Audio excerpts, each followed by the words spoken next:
राजा महेन्द्रको बारेमा यस्ता इन्फर्मेसन त तपाईहरूलाई थाहा नै होला। तर कसरी महेन्द्रको एउटा कदमले पुरै नेपाली जनताको स्वतन्त्रता खोसियो, कसरी उनको एउटा निर्णयले एकपटक फेरि देश अन्धकारमा धकेलियो, पर्दा पछाडि उनलाई यो कदम चाल्न चलखेल गरिरहेका अदृश्य शक्ति काठमाडौँ इलाइट्स को थिए?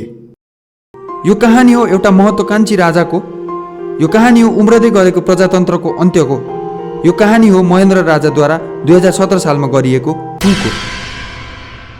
भिडियो सुरु गर्नुभन्दा अगाडि कु भनेको के हो र विक्रम सम्वत 2017 सालमा महेन्द्रले प्रजातन्त्रको अन्त्य गर्नु अघि 2007 सालमा नेपालमा कसरी प्रजातन्त्र ल्याइएको थियो भन्ने कुरा बुझौँ। कु भनेको कुनै व्यक्ति या समूहले प्रायजसो सैनिक कारबाही गरेर तत्कालीन सरकारलाई असंवैधानिक तरिकाले हटाएर नयाँ सरकार बनाउनलाई बुझिन्छ।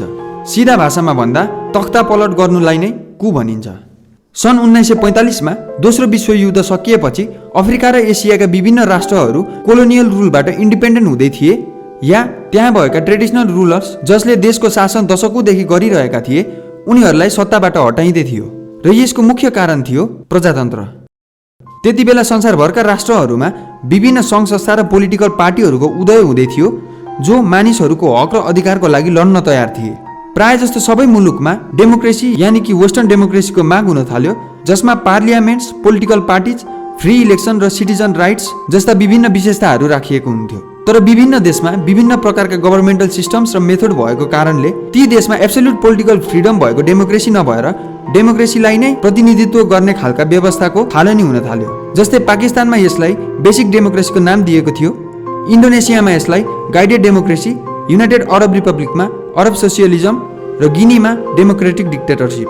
तर नाम र व्यवस्था फरक भए पनि यसको मुख्य एजेन्डा एउटै नै थियो र त्यो थियो देशको विकास र नागरिकको उत्थान। त्यस्तै नेपालमा पनि लामो समयदेखि शासनमा रहेका राणाहरूलाई सत्ताबाट फ्याल्न र देशमा संविधानको दायरामा रहेका राजासहितको डेमोक्रेसी ल्याउन विक्रम सम्वत 2003 मा नेपाली राष्ट्रिय कङ्ग्रेसको स्थापना भएको थियो र यसका लिडर थिए बीपी कोइराला र उनलाई राजा त्रिभुवन, त्यति बेलाका जवाहरलाल नेहरूको इन्डियन सरकार र नेपाली जनताको पूर्ण समर्थन थियो। सोही साथ र समर्थन अनुरूप कोइराला र नेपाली राष्ट्रिय कङ्ग्रेसले अनेकौं आन्दोलन, प्रोटेस्ट र एन्टी राणा मुभमेन्ट सुरु गर्छ, जुन 2003 फागुनमा विराटनगर जुट मिलमा कर्मचारी आन्दोलनबाट सुरु हुँदै 2007 सालमा दिल्ली एकोर्डसम्म पुग्छ र त्यहाँ नेपाली राष्ट्रिय कङ्ग्रेस, राजा त्रिभुवन र कमजोर हुँदै गएका राणा बीच सम्झौता हुन्छ र नेपालमा डेमोक्रेसी ल्याइन्छ। जब 2007 मा नेपालबाट राणा शासन फालियो तब नेपालमा राजा त्रिभुवनद्वारा नयाँ ऐन ल्याइयो जुन नेपालमा नयाँ संविधान नबनुन्जेलसम्म देशको लिगल फ्रेमवर्क हुने थियो र त्यो थियो interim government of Nepal act 1951। यस ऐनको मुख्य विशेषता यस प्रकारका थिए: राजा त्रिभुवन हेड अफ स्टेट रहने यानि कि कन्स्टिट्युसनल मोनार्क, एक्जिक्युटिभ पावरमा देशको प्रधानमन्त्री रहने, लेजिस्लेटिभ पावर संविधान सभाका सांसदहरूसँग रहने, एउटा इन्डिपेन्डेन्ट न्यायपालिका रहने, जनताले मौलिक अधिकार पाउने र एउटा इन्डिपेन्डेन्ट निर्वाचन आयोगको निर्माण हुने जसले भविष्यमा संविधान सभाको चुनाव निष्पक्ष रूपमा गराउने थियो। साधारण भाषामा भन्ने हो भने राजा त्रिभुवन र बीपी कोइरालाले ल्याएको यो ऐनले अब नेपालको बागडोर पोलिटिकल पार्टी र नेपालका जनताकै हातमा सुम्पिदिएका थिए र राजा आफू ब्याकग्राउन्डमा रहेर शासन गर्नेवाला थिए। राजा त्रिभुवनले नेपालमा अब संविधान सभाको चुनाव गराउने भनेर वाचा समेत गरेका थिए। तर यो सब हुन नपाउँदै उनको मृत्यु हुन्छ र सन् 1955 मा उनका जेठा छोरा महेन्द्र राजा हुन्छन्। तर महत्त्वाकांक्षी र दूरदर्शी सोच बोकेका कूटनीतिमा अब्बल राजा महेन्द्र आफ्ना बाबुभन्दा निकै भिन्न स्वभावका थिए। 104 वर्ष लामो राणा शासनमा दबिएर बसेको नेपालको राजतन्त्रलाई राम्रोसँग नियालेका महेन्द्रलाई फेरि पनि देशमा डेमोक्रेसी आए पश्चात विभिन्न पोलिटिकल पार्टी र संविधानका अनेकौं दायरामा बस्नुपर्ने कुरा पटक्कै मन परेको थिएन। उनको आइडिया र भिजन आफ्नो बाबु त्रिभुवन भन्दा निकै फरक थियो। जहाँ त्रिभुवन देशमा डेमोक्रेसी ल्याई आफू कन्स्टिट्युसनल मोनार्कको पोजिसनमा रही देशको सम्पूर्ण शक्ति कार्यकारी प्रधानमन्त्रीलाई सुम्पिन तयार थिए, त्यही महेन्द्र आफूलाई एब्सोल्युट मोनार्कको रूपमा स्थापित गरी संविधानको दायराभन्दा माथि रहेर प्रत्यक्ष रूपमा देशको शासन गर्न चाहन्थे। उनको अनुसार श्रीपेज एकताको चिन्ह रहेको र उनको नेपालप्रतिको कर्तव्यले उनलाई चुप लागेर बस्न दिँदैन थियो। राजनीतिको निकै ज्ञान बोकेका महेन्द्रले 1960 मा कु गर्नुभन्दा अगाडि विभिन्न प्रकारका चलखेल गर्दै आएका थिए। जस्तै राजा भए पश्चात 1955 देखि 1959 सम्म उनले एकदम नै कमजोर क्याबिनेट गभर्नमेन्ट बनाउँदै आएका थिए, जसले गर्दा नेपालको पोलिटिकल पार्टीप्रतिको विश्वास नेपाली जनतामा कम हुँदै जान्छ र उनलाई पछि तख्ता पलट गर्न सजिलो हुनेवाला थियो। त्यसबेला उनी कन्स्टिट्युसनल मोनार्क थिए, त्यसैले उनको हातमा निकै कम पावर थियो र चौतर्फी रूपबाट उनलाई चुनाव गराउने दबाव सृजना भइरहेको थियो।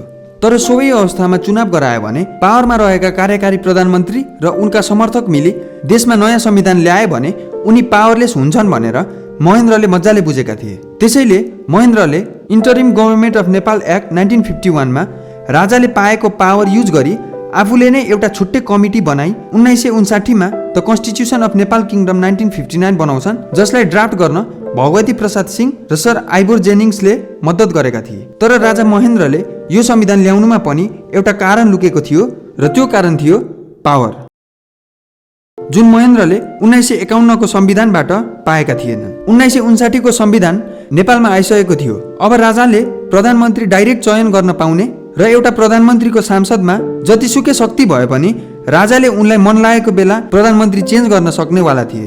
अर्को भनेको राजाको इमर्जेन्सी पावर। अब राजाले उनलाई लागेको बेला parliament dissolve, rule by decree र फन्डामेन्टल राइट्स सस्पेन्ड गर्न सक्ने थिए। अर्को पावर भनेको देशको सम्पूर्ण मिलिटरी पावर राजा महेन्द्रकै हातमा हुनेवाला थियो। अर्को कुरा भनेको सुप्रिम कोर्टमाथि उनको पावर। उनले चाहेको बेला सुप्रिम कोर्टको जजेसहरूलाई अपोइन्ट र डिसमिस गर्न सक्नेवाला थिए। यस्ता अन्य केही पावर आफ्नो हातमा पारेका राजा महेन्द्र अब फेरि देशको सबैभन्दा पावरफुल मान्छे बनिसकेका थिए र अब 1959 मा देशमा संविधान सभाको चुनाव गराउन तयार हुन्छन् र सन् 1959 को 18 फेब्रुअरीदेखि अप्रिल 3 सम्म नेपालको इतिहासकै पहिलो इलेक्सन हुन्छ।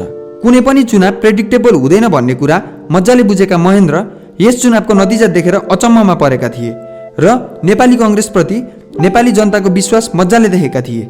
उक्त चुनावको जम्मा 109 सिट मध्ये नेपाली कांग्रेसले जम्मा 74 सिट जितेर आफ्नो सरकार बनाएको थियो, जसले गर्दा बीपी कोइराला प्रधानमन्त्री हुन्छन्। दोस्रो स्थानमा राजावादी गोर्खा परिषद आएको थियो र उदाउँदै गरेको कम्युनिस्ट पार्टी अफ नेपालले पनि 4 सिट जितेको थियो। यसै त नेपालमा पोलिटिकल पार्टीको उदय मन नपरेको, त्यसमाथि बीपी कोइराला नेतृत्वको सरकार महेन्द्रलाई पटक्कै चित्त बुझिरहेको थिएन। इन्डियन इन्डिपेन्डेन्स मुभमेन्टमा पनि भाग लिइसकेका कोइराला राजतन्त्रको कट्टर विरोधी मात्रै नभएर नेपालबाट राजतन्त्र पूर्ण रूपमा फाल्न पनि चाहन्थे, जुन कुरा महेन्द्रले राम्रोसँग बुझेका थिए र महेन्द्र र बीपी कोइराला बीचको सम्बन्ध पनि निकै बिग्रेको थियो, जुन कुराको सुरुवात केही वर्ष अघि नै भएको पाइन्छ। त्यसअघि जब बीपी कोइराला प्रधानमन्त्री भएका थिए तब राजा महेन्द्र पावरलेस थिए। कोइरालाका सरकारको सम्पूर्ण शक्ति आफ्नो हातमा लिँदै महेन्द्र निकै समयको लागि शक्तिविहीन रहेका थिए। बीपी कोइराला बाहेक अरू कुनै पनि मान्छे प्रधानमन्त्री भएको भए राजा महेन्द्रले 1960 को कु गर्दैन थिए भन्ने अनुमान राजनीतिक विशेषज्ञहरूले लगाउने गरेको पनि पाइन्छ। त्यति बेलाका कमजोर पोलिसीहरूका विषयमा पनि बीपी कोइरालाले राजदरबारसँग समन्वय गर्दैन थिए, जसको कारण महेन्द्रको बीपी प्रतिको विश्वास निकै कम हुँदै गएको पाइन्छ। महेन्द्रले आफ्नै अगाडि आफ्नो पावर र प्रेस्टिज घट्दै गएको देख्छन् र आफ्नो हातमा पावर र आर्मीको कमान्ड हुँदाहुँदै एउटा निर्णय गर्छन् र त्यो थियो 1960 कुप डेट, यानि कि तख्ता पलट। राजा महेन्द्रले सत्तामा आएको मात्र 18 महिनामै सरकार खारेज गर्छन्, पोलिटिकल लिडर्सहरूलाई जेलमा थुन्छन्, संसद विघटन गर्छन् र देशमा पञ्चायत राजको थालनी गर्छन्। आफूले नै ल्याएको 1959 को संविधानको पावर युज गरेर अब महेन्द्र देशकै सबैभन्दा पावरफुल मानिस बनिसकेका थिए। उनका अनुसार यसको कारण बीपी कोइरालाको सरकार देशमा ल अर्डर कायम गर्न नसकेको र कोइराला करप्सनमा इन्भल्भ भएको कारण महेन्द्रले यो निर्णय लिएका थिए। तर नाटक रङ्गमञ्चमा मात्र होइन, छायामा पनि हुन्छ भने जस्तै 1960 मा राजा महेन्द्रले तख्ता पलट गरी सम्पूर्ण शक्ति आफ्नो हातमा लिनुमा एउटा भित्री शक्ति पनि थियो र त्यो हो काठमाडौँ इलाइट्स। काठमाडौँ इलाइट्स भन्नाले नेपालका राजतन्त्रसँग नजिक रहेका मानिसहरू, उच्च पदमा रहेका मिलिटरी, राणा र उच्च पदमा रहेका निजामती कर्मचारीहरू थिए। यो इलाइट ग्रुप्स कांग्रेस र अन्य पोलिटिकल पार्टीहरूसँग अप्ठ्यारो महसुस गर्थे र उनीहरूलाई मन पराउँदैनथे। यी इलाइट्सहरूको नजरमा यी पोलिटिकल पार्टिज र अन्य आउटसाइडर्स रहेका थिए। बीपी कोइरालाको घर काठमाडौँबाट 372 किलोमिटर टाढा विराटनगर रहेको थियो। अझ बीपी कोइरालाले आफ्नो जीवनकालको अधिकतम समय नेपालमा भन्दा पनि इन्डियामा नै बिताएका थिए र कोइरालाको क्याबिनेटमा अन्य मन्त्रीहरू पनि काठमाडौँ बाहिरका नै थिए। काठमाडौँ इलाइट्सहरूको नजरमा उनीहरू विदेशी सरह थिए जो उनीहरूको देशमा कब्जा जमाउन आएका थिए र त्यसै कारणले राजदरबारसँग एकदम नै नजिक रहेका यी इलाइट्सहरूले राजा महेन्द्रलाई यो कदम चाल्न छायामा बसी निकै ठुलो भूमिका खेलिरहेका थिए र यो थियो राजा महेन्द्रको कुको इतिहास। यदि हजुरहरूलाई भिडियो मन पर्यो भने लाइक, कमेन्ट र सेयर गरिदिनु होला र यो च्यानललाई सब्स्क्राइब गरिदिनु होला।